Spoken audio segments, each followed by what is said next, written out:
imagining. It's different now when I paint. I'm not painting what I see in front of me, a banana, an apple. I'm painting what I see in my head, things that don't exist. At least, not yet. Not Tag. I pull out Not Tag's stuffing. Carefully, I fill her with my paintings, hiding them so Mac won't sell them. She's large, bigger than Bob, but I still have to crumple a few of them. Bob tries to settle on her for a nap.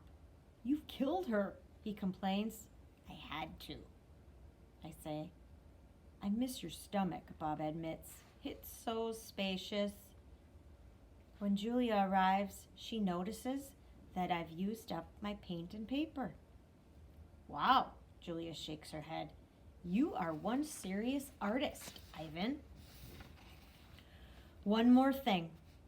My finger painting has sold for $40 with frame. Mac is happy. He brings me a huge pile of paper and big buckets of paint. Get to work, he says. I paint for Mac during the day and for Ruby at night. I nap when I can. But my nighttime picture isn't quite right. It's big, that's for sure. When I place all the pieces on the floor of my cage side by side, the cement is almost completely covered. But something is still missing. Bob says I'm crazy. There's Ruby, he says, pointing with his nose. There's the zoo. There are other elephants. What's wrong with it? It needs one more thing, I say. Bob groans. Huh, you're being a temperamental artist. What could be missing? I stare at the huge expanse of colors and shapes. I don't know how to explain to Bob that it isn't done yet. I just have to wait. I say at last, something will come to me, and then I'll know my painting is finally ready. During the last show of the day, Ruby seems tired.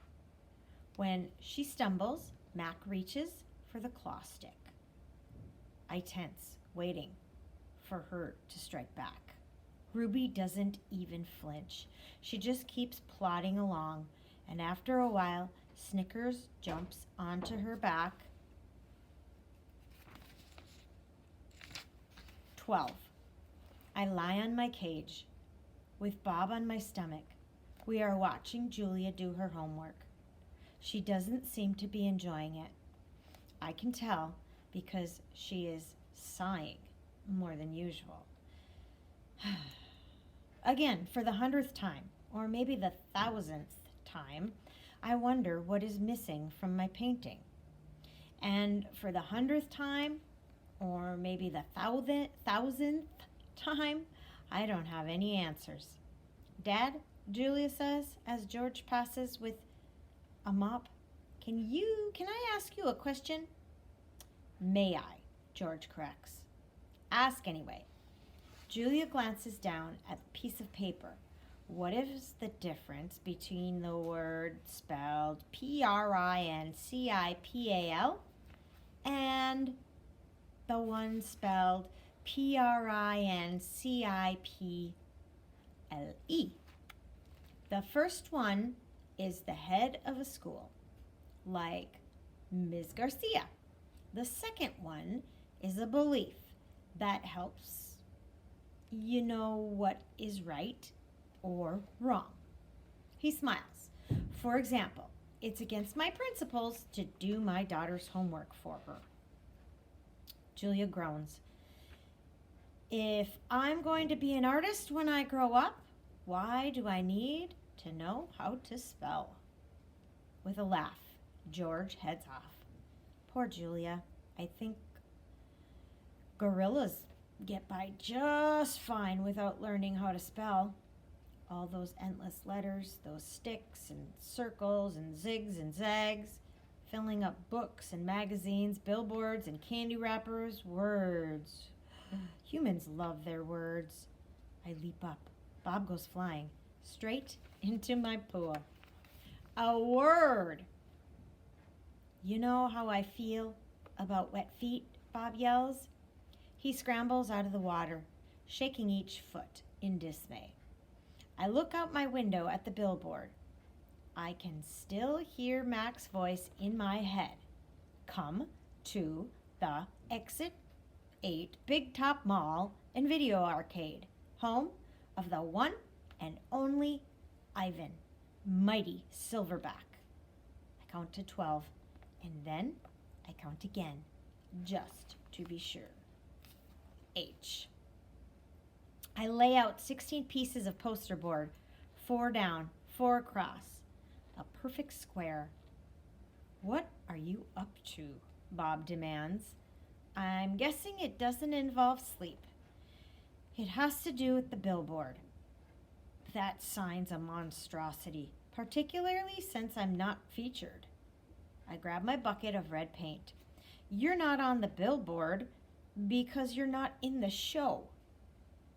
I point out, technically, I don't even live here, Bob says with a snick.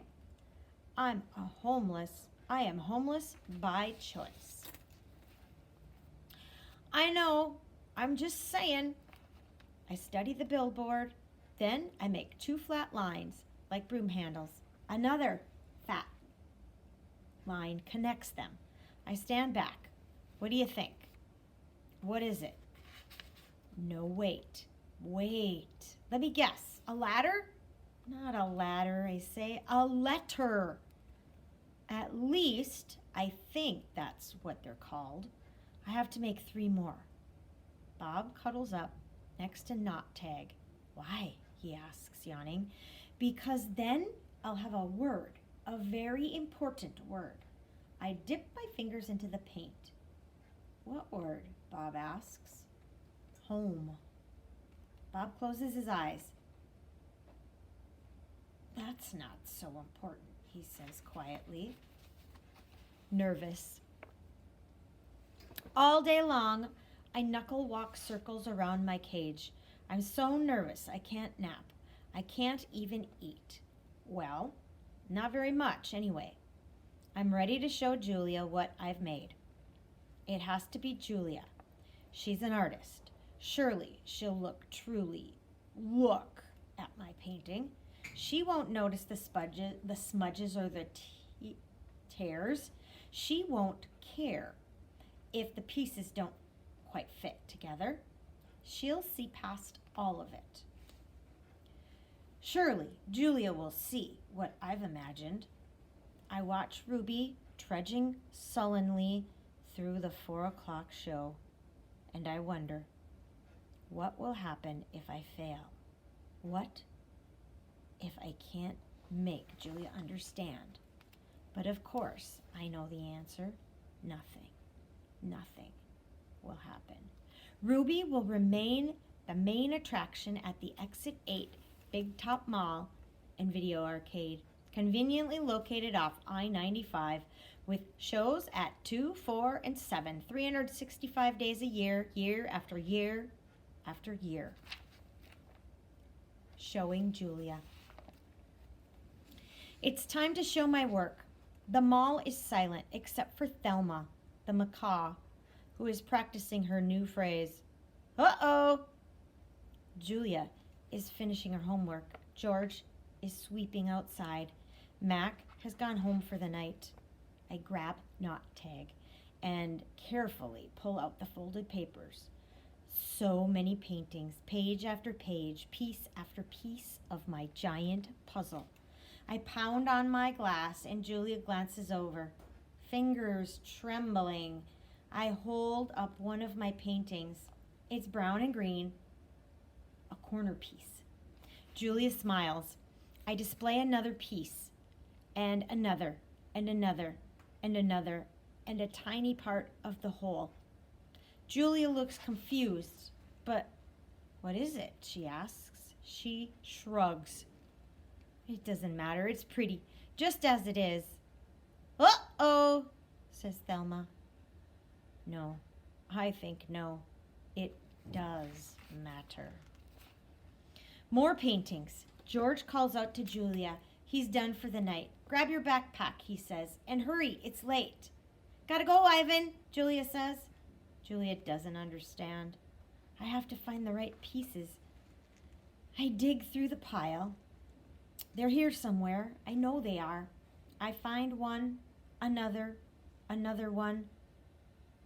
I try to hold 4 of them up against the glass. Bob, I say, help me. Hurry. Bob grabs paintings with his teeth and drags them to me. One by one, I shove pictures through the window crack. They crumple and tear. There are too many pieces. My puzzle is too big. Careful, Ivan, Julia says. Those might be worth millions someday. You never know. She arranges the paintings into a neat stack. I suppose Mac's going to want to sell these in the gift shop. She still doesn't understand. I shove more out the hole and more, all of them, one after another.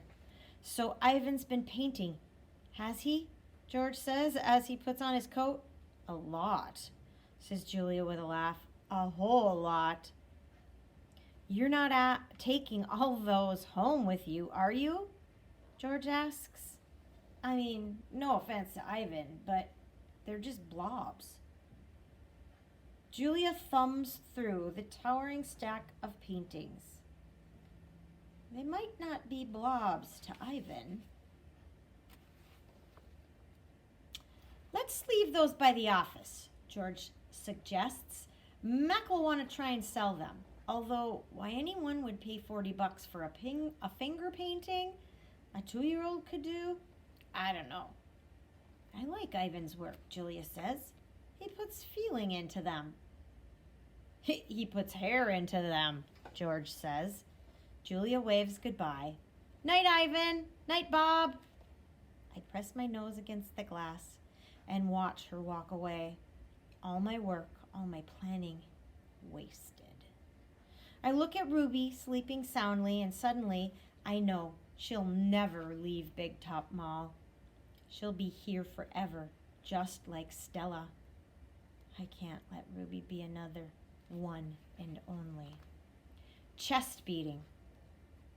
Often, when visitors come to see me, they beat their hands against their puny chests, pretending to be me.